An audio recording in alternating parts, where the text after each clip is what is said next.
Breaking at 11, another night of protests in Minnesota over the death of Daunte Wright by police. This is a live look from Brooklyn Center, where hundreds have gathered, the city under curfew for a third straight night.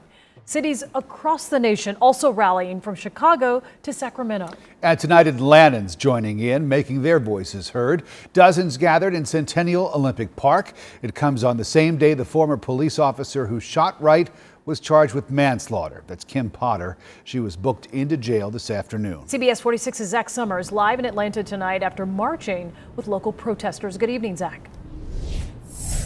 Well, good evening, Sean. Demonstrators occupied the corner behind me for close to 3 hours tonight, dispersing around 9 o'clock. You had at least 100 demonstrators rallying in solidarity with protesters in Minnesota to fight what they call police terror against black people.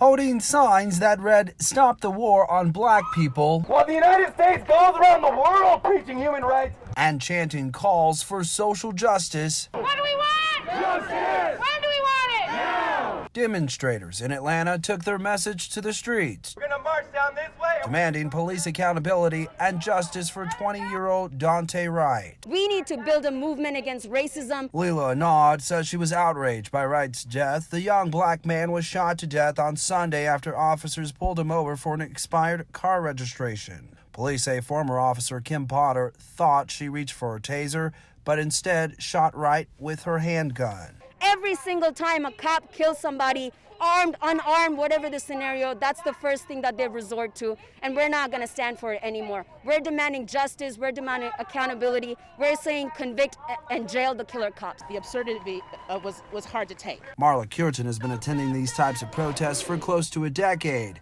She says they never get easy. So many of my friends, so many of my peers, so many people in my network are afraid, they're tired, they're frustrated. Despite the pain, Curtin says those who believe in justice for all can't let up. We have to remain hopeful and we have to keep fighting.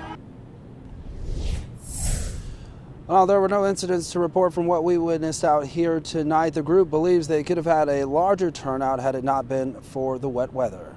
Live in downtown Atlanta, Zach Summers, CBS 46 News.